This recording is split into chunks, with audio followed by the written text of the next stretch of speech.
বিজলিদা, ও বিজলিদা। বাপি তো নেই গো কাকু, একটু বেরিয়েছে। আমি যখনই আসি তোর বাবা বাড়িতে থাকে না। তাহলে আপনি আসবেন না? হ্যাঁ, তাহলে আপনি বাপিকে কল করে আসতেন। একই পাড়ায় থাকি আমরা, আর একই পাড়ার লোককে নিমন্ত্রণ করতে আসবো, তাও বাবা ফোন করে, কেমন একটা দেখায় না ব্যাপারটা। নিমন্ত্রণ?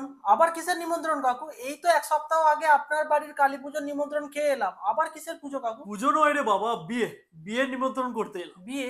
এই বয়সে আবারও বিয়ে? কাকিমা মেনে নিয়েছে এই ব্যাপারটা? আরে পাগল, কি বলছিস কি? ব্যালন চাকির মার খাওয়াবি নাকি এই বয়সে কাকিমার হাতে? আপনিই তো বললেন বিয়ের নিমন্ত্রণ। তো আমার বিয়ে কখন বললাম? তাহলে কার বিয়ে? ছেলের বিয়ে। ছেলের বিয়ে মানে আমাদের সৌভিকের বিয়ে? আমি তো তাই জানি, এছাড়া তো আমার কোনো ছেলে নেই। কত কোটি ছেলে যে আপনি আমার বয়সে ভাসিয়ে এসেছেন সেটা আপনিই জানেন। হ্যাঁ, কিছু বললি? না না, বলছি যে কাকু সৌভিকের জন্ম 2000 সালে না? হ্যাঁ, কেন, কি হয়েছে? তার মানে তো কাকু এই সবে সিলভার জুবলি, এত তাড়াতাড়ি বিয়ে? হ্যাঁ, আর কি। অ্যারেঞ্জ ম্যারেজ নাকি কাকু? আরে পাগল, এই জেনারেশনের ছেলে তুই অ্যারেঞ্জ ম্যারেজের কথা বলছিস? এখনকার ছেলেমেয়েরা নিজেদের বর বউকে অ্যারেঞ্জ করে, আর আমরা মা বাবারা হচ্ছে শুধু বিয়ে দিয়ে দিই, ব্যাস। সবার দ্বারা অ্যারেঞ্জ করা হয় না কাকু, এর জন্য ভাগ্য লাগে। হ্যাঁ, এটা তুই একদম কারেক্ট কথা বলেছিস। যার যখন ভাগ্যে লেখা থাকে তার ঠিক তখনই বিয়ে হবে। আমার একটু দেখে বলুন না কবে হবে? আরে কি মুশকিল, আমি কি জ্যোতিষী নাকি যে হাত দেখে বলে দেবো? আরে এখন ডিজিটাল যুগ, বিভিন্ন অ্যাপ আছে, অ্যাপে দেখে নে তোর কখন কি বিয়ে হবে। দেখিয়েছিলাম কাকু, ফ্রি ভার্সনে বললো ভাগ্যের রেখা নেই, পেড ভার্সন নিতে। তাহলে ভাবুন, টাকা দিলে এখন ভাগ্যও চেঞ্জ করা যায়। হ্যাঁ, ভুল তো কিছু না, ঠিক।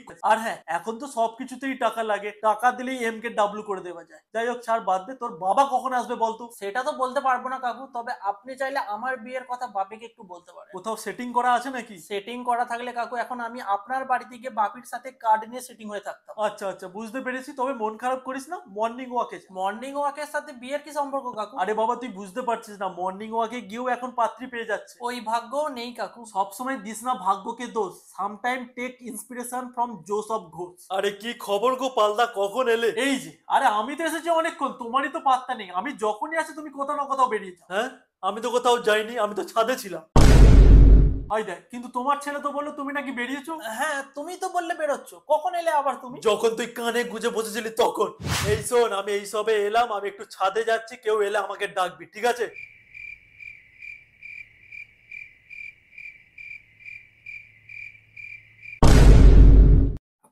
সরি বাপি, বুঝতে পারিনি। কেউ এসে চুরি করে নিয়ে গেলে তোর কোনো হুঁশ থাকবে না। তাই ভাবি কেন, মেন দরজাটা খোলা ছিল, তাই তো আমি এখানে ঘরে ঢুকে বললাম। এরকম কেয়ারলেস হয়ে তুই বিয়ে করবি বলছিলি? কে বিয়ে করবে? আরে এই যে তোমার ছেলে বিয়ে করবে বলছে, তাই তো আমাকে বললো তোমার সাথে কথা বলতে ওর বিয়ের ব্যাপারে। আচ্ছা পালদা, তোমার মনে হয় এই বোদা পাঙ্গাটাকে কেউ বিয়ে করবে? কেন, না করার কি আছে? ঠিকই তো, এরকম করে কেন বলছো বিজলি দা? আরে হ্যাঁ গো, ঠিকই বলছি গো। আচ্ছা ধরে নিলাম কেউ দুর্ভাগ্যবশত বিয়ে করেও নিল, আমি গ্যারেন্টি বলছি দুদিন পরে গিয়ে অ্যালুমনি দাবি করবে।